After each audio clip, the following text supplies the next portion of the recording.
For the first time in history, a judge has held a corporation liable for causing dangerous climate change. The court at The Hague in the Netherlands has ruled that oil giant Shell Plc must reduce its CO2 emissions within 10 years. This historic verdict has enormous consequences for Shell and other big polluters globally. The judgment comes as a result of legal action brought by Friends of the Earth Netherlands, together with 17,000 co-plaintiffs and 6 other organisations. Friends of the Earth Netherlands director Donald Pols says this is a monumental victory for the planet and the world's future generation. He says the judge has left no room for doubt, as Shell has been compelled to stop its destructive behaviour now. The judgment orders Royal Dutch Shell to reduce its emission by 45% net by the end of 2030. The judgment also states that Shell is responsible for emissions from customers and suppliers. It further found that there is a threat of human rights violations to the right to life and undisturbed family life. Well, to get a better sense of today's judgment against Shell, we're now joined by Friends of the Earth lead campaigner Shell Nina de Peter, live from The Hague in the Netherlands. Thank you so much indeed for joining us and welcome to the programme. Yes, hello. All right, let's start with what drove you to take on Shell in this way? Shell is one of the biggest companies in the world, causing a lot of CO2 emissions and thereby responsible for a major contribution to the climate crisis, to dangerous climate change. We've been trying to make Shell change their direction. They didn't do that, so we decided to go to court to force Shell to stop causing dangerous climate change. All right, so now this is a ruling in the Netherlands. Is this a global decision? Do they have to reduce everywhere or just in the Netherlands? Help us understand. Yeah, this is a historic case because it will have a global impact. Shell has to reduce its CO2 emissions globally, which means that the activities in all the countries where Shell is now active will be impacted by this verdict.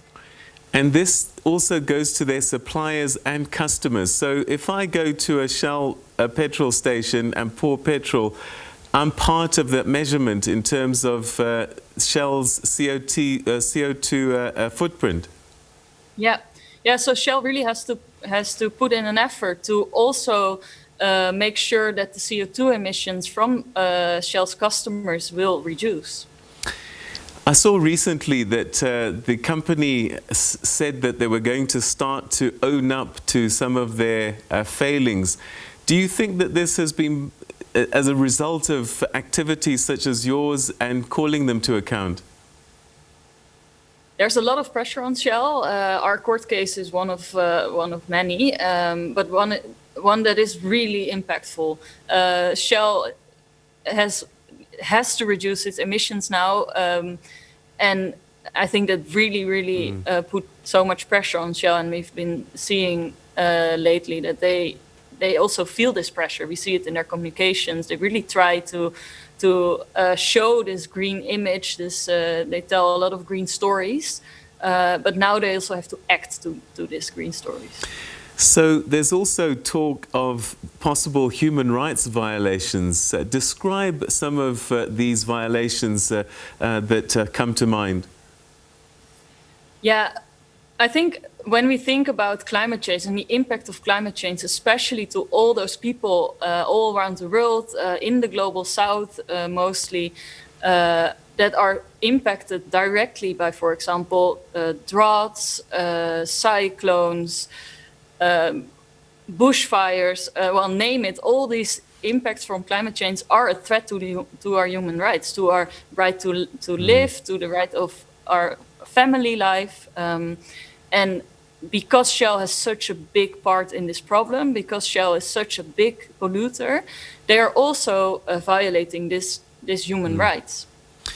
And there was, of course, the oil spills in countries such as Nigeria, which are perhaps even more direct. Yeah, Yeah, so that's of course a different side of the story. We've also been seeing Shell in court, and we also won in court together with Nigerian farmers. So now Shell has to take responsibility for the climate, but also for the activities that they are taking on the ground. So what does this decision actually mean now? You've started with Shell, but I would imagine that oil producers generally now are going to have to be watching this judgment and adjusting accordingly. And then perhaps even more other companies that are not even in the oil business, if they've got a carbon footprint that's anywhere near this kind of level, they're probably also going to have to change their ways. Yeah, definitely. I think this is a major precedent for climate justice, for climate litigation. Many lawyers, many organizations are really interested in our verdict, and this will, I've no doubt that this will lead to many, many cases against the big polluters. So Shell is headquartered in the Netherlands, and I guess this is why you filed the lawsuit there. Are you hoping and expecting that neighboring states, in fact the EU, might follow suit and use this, as you say, as a precedent?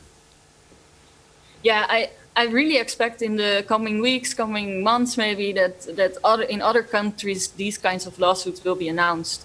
This is the first. We set a precedent, and a very important and a very successful precedent. So I really think that the headquarters in other countries will have to be careful as well. Just how bad is Shell's carbon footprint, their CO2 emissions? Yeah, Shell is one of the 25 biggest polluters in the world. They are responsible for 9 times the amount of CO2 compared to all the Dutch people, and that's about 3% of the total global emissions. So 3% is a lot for one company. Wow. So we can definitely say that Shell has a major part in causing climate change, and well, that has to change now. Is this typical of all oil producers, or their practices are particularly bad?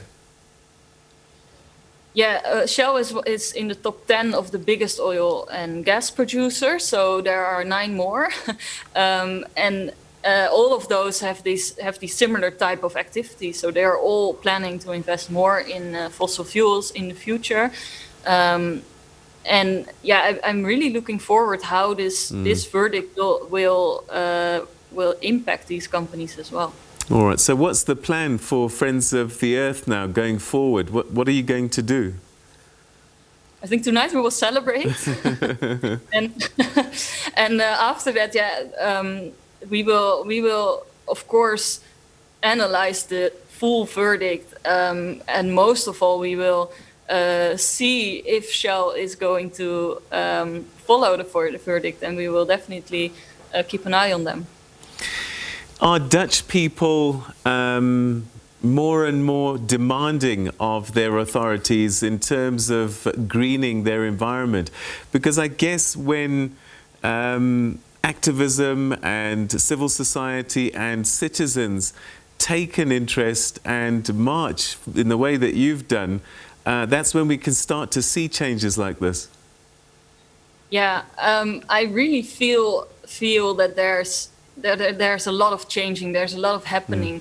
The climate movement in the Netherlands is getting stronger, and today I think is a very hopeful day for the climate movement, not only in the Netherlands but worldwide, because today we've shown that we can change something, that when we work together, when we mobilize, that we can make a big difference, and that there is hope to shift this the climate crisis.